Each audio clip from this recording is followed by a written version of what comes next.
how's everyone doing? Today I'm actually going to be continuing telling you all about my little scuba journey by giving you some information on a couple of the pieces of gear that I use, in particular my mask and my snorkel of choice. I felt that this would be important to share because these are pretty important to have. One is probably more important than the other, depending, on who you ask and how they plan on using the equipment.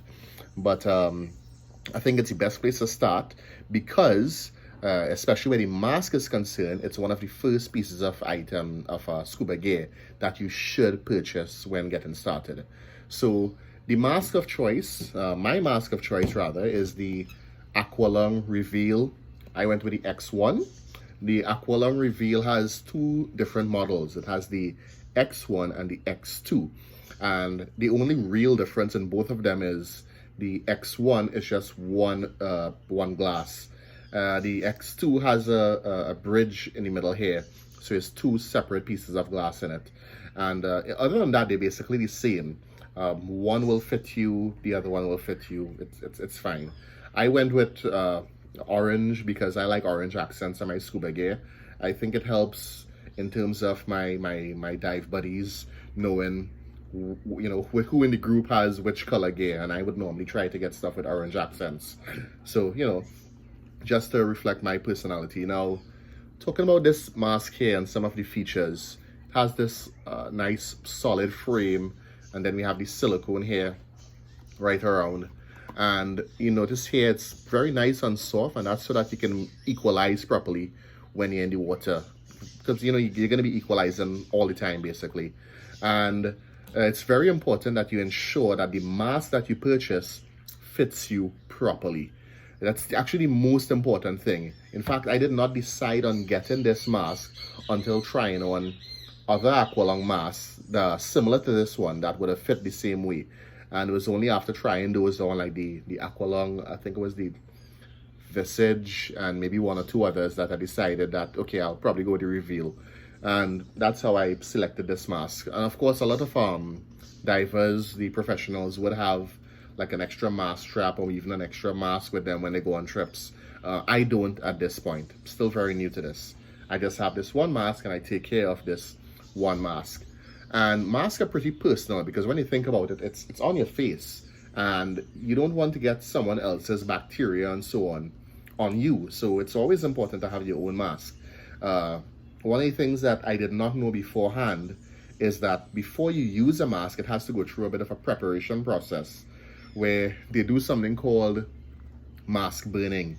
They basically use something, it's similar to like a stove lighter, and there's a little bit of residue that's left behind inside on the mask when you now get it, and they have to like burn that off. And if you don't burn that off, apparently there's an issue with fogging and so on. So a lot of the dive professionals do this. I did not do it with my mask. I had my instructor do it for me. I think that was the best way because I didn't want to take the chance. And of course, after that, you still have additional preparation to do with your mask, where you'll have to apply a little bit of defog. What we use, we typically use a dishwashing detergent. And you just take a little bit of the dishwashing detergent and apply it on the inside here. Just, wipe it around there. And it's good for preparing the mask from to prevent the fogging before going into the water. So this is my mask of choice, the Aqualung Reveal X1. And now we're going to talk about my snorkel of choice. Now earlier I said that one of these pieces of equipment might be more important than the other, depending on who you ask. So the piece of equipment I'm referring to next, that some people might say is less important, is the snorkel. And the reason I say that some people would say it's less important is because there are a lot of scuba divers who will never ever use their snorkel. However, the regulations for some of the training agencies stipulate that you must have a snorkel on you at all times, which to me makes it important because you never know what type of emergency you'll be in where you'll need to have a snorkel handy. Now, the snorkel that I went with, it looks a little bit funny. It's actually the Aqualung Nautilus. It's more of a travel snorkel, and it's designed to be hooked on your BCD. It's that way because some divers who have been in the industry for some time, they had issues with the the fixed, more rigid snorkels always being here. So, you know, you have a snorkel attached to your mask and then you're moving around and it affects the mobility, which, you know, it probably could be a little bit unsafe.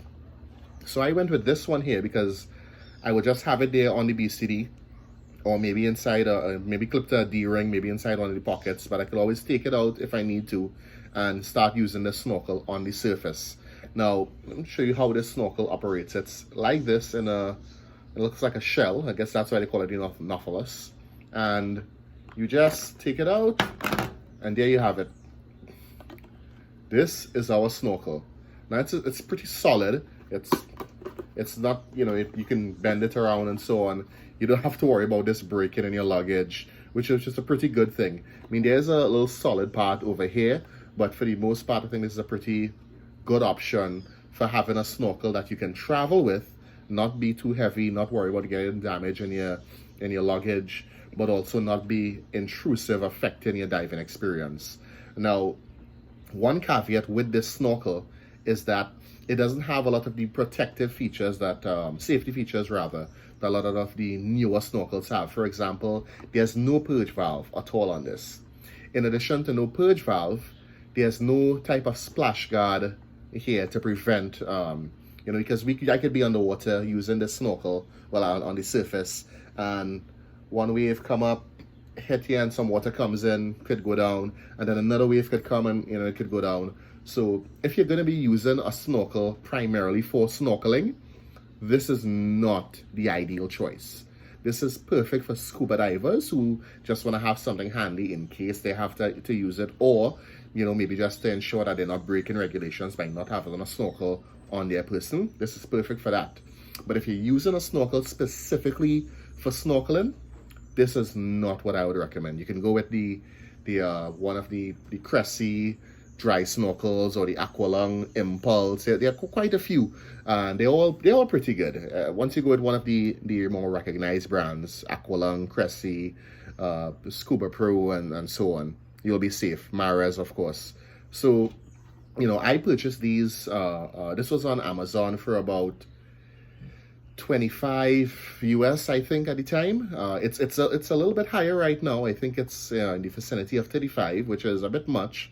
And at that price, I would not recommend that someone gets this. I would actually recommend that they get the cargo snorkel by a company called Scuba Excess.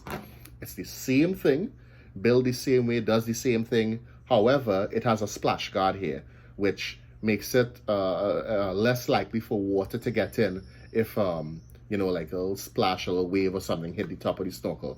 So it's a little bit safer than this one, I think. I have a little bit of OCD. Probably not the best reason to determine how you get your gear, but as I had an Aqualung mask, I felt like it would bother me to not have an Aqualung snorkel. If eventually Aqualung does an updated version of this that has the splash guard, I will switch to that. And I got the mask as well through Amazon, and the mask, this cost about 85 US, I think. Yeah, something like that. And I mean, you can get these things on Amazon, or you can get it from your own local dive shop. I actually would recommend that people always buy or try to get their scuba gear from their regular local dive shop. Sometimes you might have no choice because you may be looking for specific colors and so on that will not be available with your normal distributor and so on. And in those cases, yeah, it's understood. But in terms of warranty for certain pieces of equipment, especially more expensive pieces, it's always better to get it straight from the dive shop, because you can have that conversation with the person just before purchasing. They can explain to you the pros and the cons, and they might recommend something else as opposed to just buying it online. So like my equipment, some of it was purchased from the dive shop, some was purchased on Amazon. But yeah, that's basically what we have in store for you today. I just wanted to do a quick video showing my mask and my snorkel. And I guess one of the things I could do is maybe show you how it looks when they're attached to one another. So I'll just do that real quick before we wrap up. I'll just connect this snorkel to the mask. And it's not a difficult process. Oh, I dropped my cell phone case, just fell to the ground. You know, thankfully the phone wasn't in it. But yeah, this is what it looks like when it's attached, just like any mask and snorkel combination. And yeah, that's my gear. And I could probably put it on, and those of you who looked at the intro to the video would have seen that I was using this mask. I used this mask for the entirety of my open water dive, of course. I did not have the snorkelers yet at that point. But let's see. Let's get this on. Yeah. I need to adjust it a little bit because it feels a little bit tighter than it should be right now. But yeah, it fits.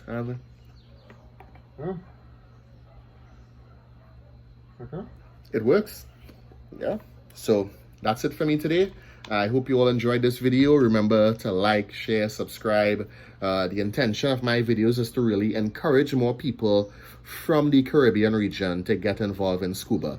I think we have some of the most beautiful waters and beautiful marine attractions, and I think it's a shame that more of us aren't diving on a regular basis. So hopefully this encourages you to, at the very least, consider doing your own open water diver course and, getting some equipment and getting out there into the water.